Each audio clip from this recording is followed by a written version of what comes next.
आज हम पढ़ेंगे क्लास 9th हिस्ट्री का second chapter socialism in Europe and the Russian revolution.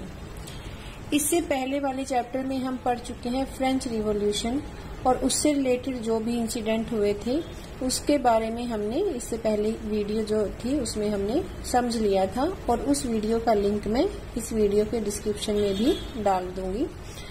French revolution से जो विचार पैदा हुए फ्रीडम के, इक्वालिटी के, वो यूरोप में सर्कुलेट होने लगे, घूमने लगे और यूरोप के जितनी भी कंट्रीज थी जहां पर मोनार्की थी उनको एक विश्वास होने लगा कि जब फ्रांस इक्वालिटी और फ्रीडम को गेन कर सकता है तो हम क्यों नहीं। यानी कि उनको समझ में आया कि चेंज इज पॉसिबल, कि कुछ भी बदला जा सकता है। उस टाइम में यूरोप में जो लोग रह रहे थे वो डिफरेंट थॉट्स रखते थे, उनके विचार अलग अलग थे। तो मोस्टली उस टाइम में 3 types of people in European society, यानी कि 3 प्रकार के जो थॉट्स वाले लोग वहां पर रहते थे, लिबरल्स, रेडिकल्स और कंजर्वेटिव्स। तो सबसे पहले हम देखते हैं कि लिबरल्स कौन थे। लिबरल्स वो चाहते थे कि समाज में चेंज चाहते थे, सोसाइटी में चेंज चाहते थे और वो अपोज करते थे। वो किसके खिलाफ थे? जो डायनेस्टी रूल होता है, जो राजा का जो शासन, फिर उसका बेटा जो शासन होता है और जिस शासन के ऊपर किसी का भी कंट्रोल नहीं होता, यानी कि जो राजा को अनलिमिटेड पावर दे दी जाती है उसके वो खिलाफ थे। और वो सेकुलरिज्म चाहते थे। सेकुलरिज्म क्या होता है कि सभी जो धर्म है सभी को समानता दी जाए। और वो किसमें विश्वास रखते थे कि सरकार कैसी होनी चाहिए जिसे जनता ने चुना हो, और साथ वो ये भी मानते थे कि सरकार को वही काम करने चाहिए जो जनता के लिए अच्छे हो, जो जनता के लिए, पब्लिक के लिए अच्छे हो, गुड हो, उनका वेलफेयर करते हो।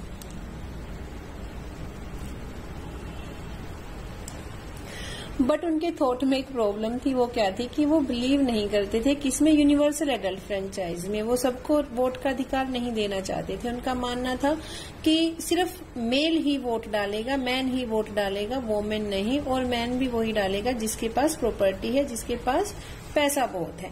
रेडिकल्स कौन होते हैं? रेडिकल्स चाहते हैं कि एक ऐसा नेशन चाहते हैं जिसकी सरकार कंट्री की पॉपुलेशन की मेजोरिटी के उस पर बनी हो, मेजोरिटी पर बनी हो।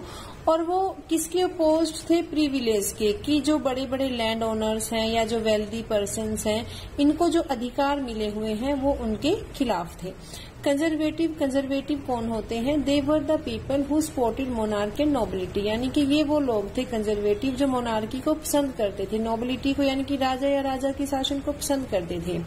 और उनका मानना था कि सोसाइटी में जो चेंजेस हैं वो एकदम ना आए, वो चेंजेस धीरे धीरे आने चाहिए। तो उस टाइम में जो यूरोप था वो एक ऐसे दौर से गुजर रहा था कि उसमें नए शहर बसने जा रहे थे, नई इंडस्ट्रीज लग रही थी, रेलवे ट्रैक बन रहे थे। तो यानी कि जो ये दौर था वो इंडस्ट्रियल रिवॉल्यूशन का दौर था और उसमें औद्योगिक क्रांति आ रही थी।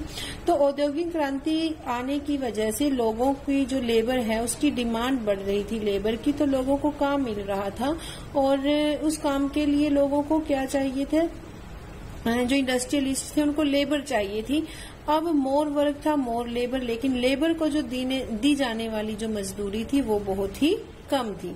तो जब धीरे धीरे ऐसे यूरोप में जो इंडस्ट्रियल जो रिवॉल्यूशन आई उसकी वजह से जो लोग थे वो इंडस्ट्रीज में काम करने के लिए बाहर निकलने लगे। तो यहाँ पर किसकी प्रॉब्लम खड़ी होती है? हाउसेज एंड सैनिटेशन की, क्योंकि जो टाउन्स थे, जो शहर थे वो बड़ी तेजी के साथ ग्रो कर रहे थे। तो इन शहरों में रहने के लिए घर चाहिए था और साफ सफाई भी चाहिए थी। लेकिन जब इंडस्ट्रियल गुड्स की डिमांड कम थी तो उस टाइम लोगों के पास काम भी नहीं था, तो लोग बेरोजगारी से भी जूझ रहे थे।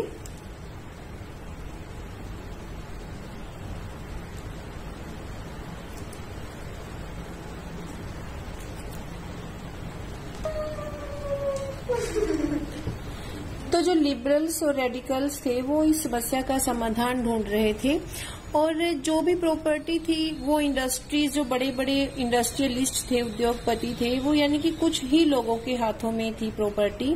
तो जिनका मेन एम क्या था? वो प्रॉफिट कमाना था और वो किसी के भी बिहाफ पर कमाना चाहते थे। एक्चुअल में वो जो मजदूर थे उनकी केयर नहीं करते थे, उनसे ज्यादा समय तक काम लेते और उनको काम के बदले में कम मजदूरी देते, क्योंकि उनका एम क्या था कि किसी भी तरीके से वो प्रॉफिट कमा सके। तो यहाँ पर जो रेडिकल और लिबरल्स थे उन्होंने अपनी आवाज उठानी शुरू कर दी कि इनके खिलाफ जो बड़े बड़े इंडस्ट्रियलिस्ट थे, जो फैक्ट्री ओनर्स थे, जिनको हम कंजर्वेटिव कहेंगे, और किसके सपोर्ट में, वर्कर्स के सपोर्ट में। जब वर्कर्स को लगा कि रेडिकल्स और लिबरल्स उनका साथ दे रहे हैं, उनकी हेल्प कर रहे हैं, तो जो वो वर्कर्स थे वो लिबरल्स और रेडिकल्स को पसंद करना शुरू कर देते हैं और यहीं से रिवोल्यूशनरी एक्टिविटी स्टार्ट हो जाती है। तो यूरोप के जो डिफरेंट पार्ट में क्या होता है, रिवोल्यूशनरी एक्टिविटी शुरू हो जाती है। तो फ्रांस में, इटली में, जर्मनी में, रशिया में, यहाँ पर जो लिबरल्स और रेडिकल्स थे वो मोनार्की सिस्टम को खत्म करने के लिए रिवोल्यूशनरी एक्टिविटी स्टार्ट करते हैं। और उनका मानना था, वो चाहते थे कि जो पावर है, जो पूरी फुल पावर है, वो किसी एक पर्सन के हाथ में नहीं होनी चाहिए। उस दौरान यूरोप में एक और जो आइडिया था वो बड़ा धीरे धीरे फैल रहा था, और वो किस चीज का आइडिया था, सोशलिज्म का। सोशलिज्म यानी कि समाजवाद, जिसको हिंदी में कहेंगे। और ये जो आइडिया था ये लोगों को अट्रैक्ट कर रहा था। सबसे पहले हम मीनिंग देखेंगे कि समाजवाद होता क्या है, सोशलिज्म होता क्या है। The idea that is based on the belief that all people are equal, यानी कि ये वो आइडिया है जो सभी लोगों को समान मानता है।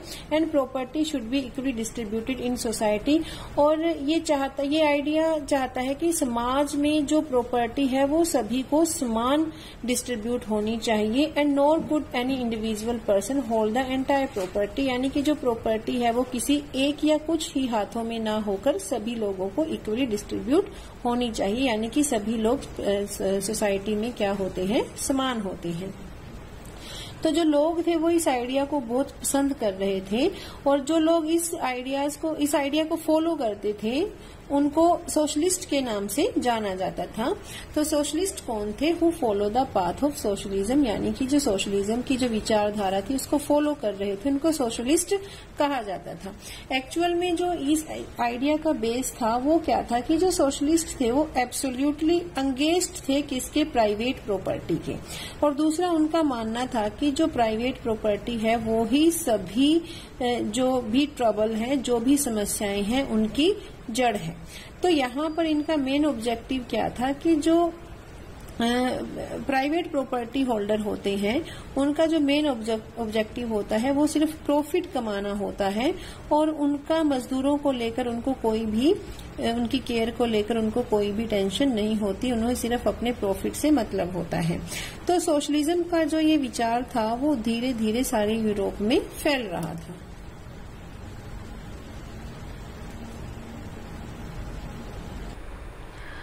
लेकिन यहाँ प्रॉब्लम क्या थी, how should a socialist society be run, कि जो समाजवाद से जो एक समाजवादी समाज होगा उसको रन कैसे किया जाए। तो many people share their ideas, बहुत ऐसे सोशलिस्ट आए जिन्होंने अपने आइडिया शेयर किए कि जो एक सोशलिस्ट सोसाइटी है उसको कैसे चलाया जा सकता है अच्छे तरीके से। तो इनमें से कुछ जो सोशलिस्ट थे यहाँ पर मैं नाम बता रही हूँ उनका। रॉबर्ट ओवन, उनका मानना था कि जो एक कोऑपरेटिव कम्युनिटी होनी चाहिए और उसमें एसोसिएशंस बनने चाहिए, और उन एसोसिएशंस में जो लोग शामिल होते हैं वो मिलकर काम करें और जो भी प्रॉफिट होता है वो आपस में शेयर कर लें। लुइस ब्लांक का यहाँ पर विचार था कि सरकार होनी चाहिए और सरकार उन कोऑपरेटिव कम्युनिटी का निर्माण करे, और यहाँ पर कैपिटलिस्ट जो है, पूंजीपति जो है, उद्योगपति जो है, इंडस्ट्रियलिस्ट, उनको रिमूव किया जाए। तो 1870s में जो सोशलिज्म का आइडिया था वो यूरोप में पूरे अच्छे तरीके से फैल गया था। तो जो भी सोशलिस्ट थे वो अपनी एक बॉडी बनाते हैं, इंटरनेशनल बॉडी बनाते हैं, एक एसोसिएशन बनाते हैं जिसको सेकंड इंटरनेशनल के नाम से जाना जाता है, और उसका मेन एम क्या होता है, सोशलिज्म को सपोर्ट करना। तो यहाँ पर बहुत एसोसिएशन बनना शुरू हो जाते हैं, पार्टीज़ बनना शुरू हो जाती हैं, किसकी, जो सोशलिस्ट होते हैं, जो सोशलिज्म के आइडियाज़ को अपनाते हैं। जैसे जर्मनी में सोशल डेमोक्रेटिक पार्टी बनी, ब्रिटेन में लेबर पार्टी बनी, फ्रेंच में सोशलिस्ट पार्टी बनी। ये यहाँ पर जो मैंने आपको पार्टीज़ के नाम बताए हैं तो ये 1-1 मार्क्स में भी ये क्वेश्चंस आ सकते हैं। अब इतने मतलब यूरोप के देश में सोशलिस्ट जो थे उन्होंने अपनी अपनी पार्टी बनाई, एसोसिएशन बनाए, लेकिन यहाँ पर 1914 तक जो सोशलिस्ट थे ये यूरोप में कहीं भी सरकार बनाने में सक्सेस नहीं हुए। लेकिन एक जगह ऐसी घटना घटी जो इसके रिवर्स थी। रिवर्स यानी कि वहाँ पर जो सोशलिस्ट थे वो अपनी सरकार बनाने में कामयाब हो गए, और वो कौन थी? रशिया। रशिया एक ऐसा देश बना जहाँ पर सोशलिस्ट सरकार बनी, समाजवादी सरकार बनी। तो यहाँ पर कुछ क्वेश्चंस लिखे गए हैं जो रशिया से संबंधित हैं। How was the socialist government formed in Russia, यानी कि रशिया में समाजवादी सरकार कैसे बनी। How was the revolution in Russia, Russia में क्रांतिकारी घटनाएं कैसे घटी। How was monarchy government remove, और रशिया में कैसे मोनार्की सरकार थी जो वो कैसे रिमूव की गई। तो इन सारे क्वेश्चंस के आंसर जानने के लिए बने रहिए आप मेरी नेक्स्ट वीडियो में, और मेरे चैनल का नाम है मेरी पाठशाला।